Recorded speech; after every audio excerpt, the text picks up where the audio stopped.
और इसी बीच आगे बढ़ते हैं और बड़ी खबर है इंदौर से, जहां इंदौर की एक सोसाइटी में 8 लोग फंसे हुए बताए जा रहे हैं। लिफ्ट में ये लोग फंसे हुए हैं, ये बड़ी खबर मिल रही है इंदौर से। ये तस्वीरें इस वक्त आप देख सकते हैं। लिफ्ट में इस तरीके के हादसे अक्सर होते रहे हैं। 5वीं मंजिल पर आपको बता दें अचानक से ये लिफ्ट फंस जाती है और 8 लोग यहाँ पर फंसे हुए दिखाई दे रहे हैं। लोग आवाज लगाते हैं। 5वीं मंजिल पर अचानक से हड़कंप मच गया और इसके बाद में लगातार कोशिश की गई लोगों को बचाने की, वहां से निकालने की। तो इंदौर में लिफ्ट में 8 लोग अभी भी फंसे हुए नजर आ रहे हैं। आप देख सकते हैं एक एक करके किस तरीके से इन्हें निकालने की जो कोशिश है वो की जा रही है। जब आवाज दी जाती है 5वीं मंजिल की, ये बताया जा रहा है जहां पर लिफ्ट फंसी हुई थी, तो एक एक करके कैसे लोगों को बाहर यहां से निकाला जा रहा है। और आपको गाजियाबाद की तस्वीर दिखाते हैं, जहां पार्किंग में मामूली विवाद में लाठी डंडे चल गए। पूरा मामला क्या है 1 मिनट की रिपोर्ट में देखिए।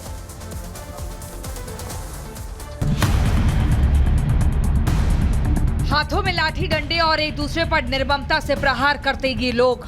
तस्वीरें उत्तर प्रदेश के गाजियाबाद की है, जहां मामूली पार्किंग विवाद इस कदर बढ़ा कि लोग एक दूसरे के खून के प्यासे हो गए। लोगों के हाथ में जो कुछ लगा उससे सामने वाले पर हमला बोल दिया।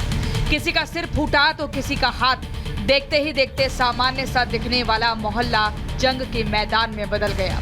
बताया जा रहा है कि गाजियाबाद में रक्षाबंधन के मौके पर कुछ रिश्तेदार किसी के घर पर आए हुए थे। इस दौरान घर के सामने गाड़ी पार्किंग को लेकर कहासुनी शुरू हो गई, लेकिन धीरे धीरे कहासुनी बहस और फिर मारपीट में तब्दील हो गई। इस दौरान बाहर से आए कुछ लड़कों ने बुजुर्ग पर हमला कर दिया, जिसमें बुजुर्ग के सिर पर गंभीर चोट भी आई है। वहीं इस झगड़े में कई लोग घायल भी हुए हैं। घटना का वीडियो सोशल मीडिया पर तेजी से वायरल हो रहा है।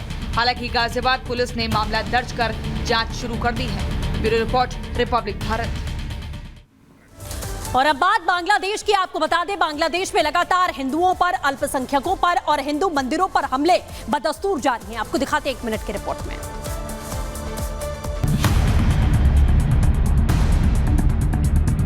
बांग्लादेश के कार्यकारी प्रधानमंत्री यूनुस के उन दावों की पोल लगातार खुल रही है जिसमें वो वहां पर अल्पसंख्यकों की सुरक्षा की बात कर रहे थे। बांग्लादेश में हिंदुओं पर अत्याचार जारी है। इसी क्रम में ऐसा ही वाकया बांग्लादेश के कुश्तिया जिले से सामने आया, जहां कट्टरपंथियों की भीड़ ने एक हिंदू मंदिर पर हमला बोल दिया। उग्र भीड़ ने न सिर्फ हिंदू मंदिर को तोड़ा, बल्कि भीड़ ने मंदिर के अंदर रखी प्रतिमा को भी खंडित करने का प्रयास किया। हालांकि ये कोई पहला मामला नहीं है। बांग्लादेश में शेख हसीना की तख्ता पलट के बाद से हालात ऐसे बिगड़े हैं कि सुधरने का नाम नहीं ले रहे। आए दिन किसी न किसी हिंदू मंदिर पर हमले हो रहे हैं। बीते दिन कट्टरपंथियों की भीड़ ने न सिर्फ ढाका कॉलेज पर हमला किया, बल्कि अंदर बने मंदिर को भी नुकसान पहुंचाया। लेकिन बांग्लादेश में अल्पसंख्यकों की कोई सुनने वाला नहीं है। अंतरिम सरकार मुखदर्शक बनी हुई है। न तो मुकदमा दायर किया जा रहा है और न ही कोई कार्रवाई की जा रही है। Bureau report, Republic Bharat. और जम्मू कश्मीर भूकंप के झटकों से दहल उठा। लोगों में डर इतना ज्यादा था कि डरे सहमे लोग घरों से बाहर निकल आए अपने और अपने परिवार की जान बचाने के लिए।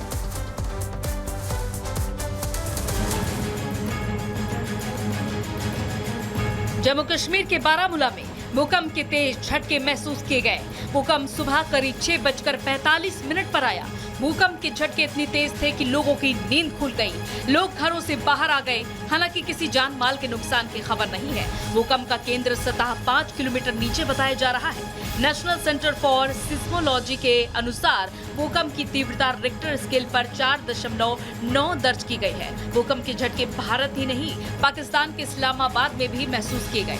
आपको बताते चले कि इससे पहले 12 जुलाई को भी भारत और पाकिस्तान की सीमा पर भूकंप के झटके महसूस किए गए थे। तब कश्मीर के बारामूला के लोगों ने दोपहर लगभग 12:26 पर भूकंप के झटके महसूस किए थे। रिक्टर स्केल पर भूकंप की तीव्रता 4.1 मापी गई थी। भूकंप का केंद्र सतह से 10 किलोमीटर नीचे रहा था। Bureau report, Republic Bharat. और पाकिस्तान की खबर आपको बता दें, जहां पर सुप्रीम कोर्ट पर ही कट्टरपंथियों ने हमला कर दिया है और जज पर ईश निंदा का आरोप लगाया गया है। आपको दिखाते 1 मिनट की रिपोर्ट के जरिए।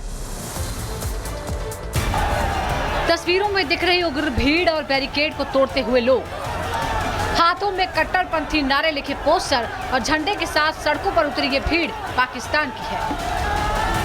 लेकिन ये भीड़ किसी जायज मांग के लिए सड़कों पर नहीं उतरी, बल्कि कट्टरपंथियों के इस समूह ने देश की सर्वोच्च अदालत पर हमला बोल दिया है। जी हाँ, सही सुना आपने। पाकिस्तान के इस्लामाबाद में कट्टरपंथियों की भीड़ ने सुप्रीम कोर्ट पर हमला बोल दिया। कोर्ट पर कट्टरपंथियों का आरोप है कि मुख्य न्यायाधीश काजी फैज ने ईश निंदा की है। यहाँ आपको ये भी बता दें कि काजी फैज ने अपने एक फैसले में कहा था कि गैर मुसलमानों को भी अपने धर्म का पालन करने का अधिकार है। उनके इस बयान की वजह से फैज के सिर पर 1 करोड़ का इनाम रख दिया गया। काजी फैज पर यह इनाम पाकिस्तान के कट्टरपंथी इस्लामी संगठन तहरीके लब्बैक पाकिस्तान ने घोषित किया है। ऐसे देश में न्याय और कानून की क्या उम्मीद की जा सकती है जहाँ खुद कोर्ट और जज ही सुरक्षित नहीं। Bureau report, Republic Bharat.